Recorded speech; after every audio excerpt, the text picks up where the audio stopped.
inaga hoo dhowr xaqiiqo oo aynu isleenahay waa kuwa ay wax ka baran karaan maalqabeennada mustaqbalku. Tani waa xog kooban oo aynu kaga warinayno mid ka mid ah maalqabeennada adduunka, Elon Musk, oo sanadkan ka mid noqday dadka halka ugu sarreeya kaga jira liiska shakhsiyaadka dunida ugu taajirsan. Elon waa 49 jir bartay engineering-ka, maalgashade caalami ah iyo asaasaha shirkadaha caan baxay ee SpaceX oo qaabilsan soo saarista agabyada hawada sare sida dayax-gacmeedyada, iyo Tesla oo ah shirkad tiknoolajiyadeed. Taajirkan oo u dhashay dalka Koonfur Afrika waa mid ka mid ah dadka hal-abuurkooda ganacsi sida weyn u guuleystay casrigan. Haddaba inala bogo 8 xaqiiqo oo aynu isaga kaga warinayno. 1. wixii ugu horeeyay ee uu hal-abuuray waxa uu ahaa video game kaas oo uu ugu dambeyntii iibiyay. Tani waxay dadka tustay hal-abuurkiisa shakhsiyadeed oo yaraantiisiba la ogaaday. Elon waxa uu waayihiisa hal-abuurka ganacsi ku bilaabay samaynta game magaciisu ahaa Ballista, kaas oo uu ku sameeyay Commodore VIC-20. Gamekaasi oo weli laga heli karo internetka, waxa Musk aakhirkii ku iibiyay lacag dhamayd kaliya $500. 2. Elon markii uu ku jiray college-ka waxa uu maalintii isticmaali jiray wax ka yar $1. taajir walba meel adag ayuu ka soo bilaabay halgankiisa. Sheekada Muskna midaasi kama duwana. Waxa uu sheegay inuusan wax lacag ah oo uu noloshiisa ku maareeyo haysan waayihiisii college-ka, waxaana uu intaas raaciyay inuu 24 saacba mar cuni jiray baasto iyo qudaar yar oo uu gacantiisa ku samaysto. 3.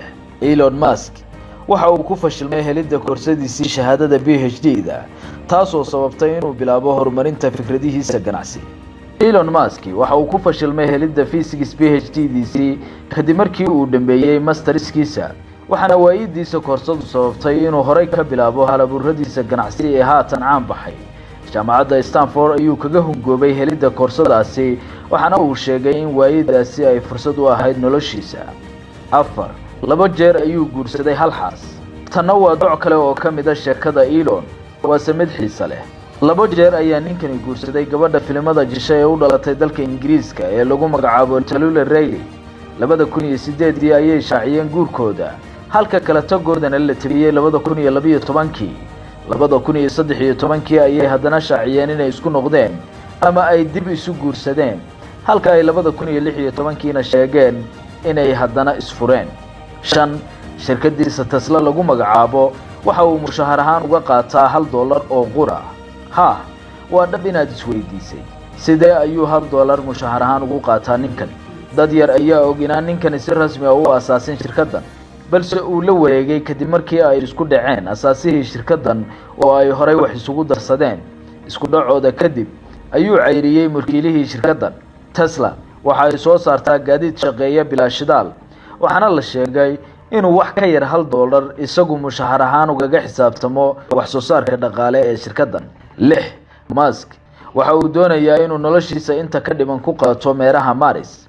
hay'adiisa hawada sare ee SpaceX waxa ay qorsheynaysaa mashruucii ugu weynaa ee aadanaha nolol loogaga yegleeli lahaa meeraha Mars. dhowaan waxa uu ku guuleystay mashruuc 2 sano dabadeed gabadhii ugu horeysay lagu geynayo dusha sare ee dayaxa. waa hawl kale oo ka culus tan Mars, hase yeeshee isagu waxa uu yiri waxaan doonayaa inaan aakhirka ku geeriyoodo halkaas meeraha Mars, ma aha dhulka.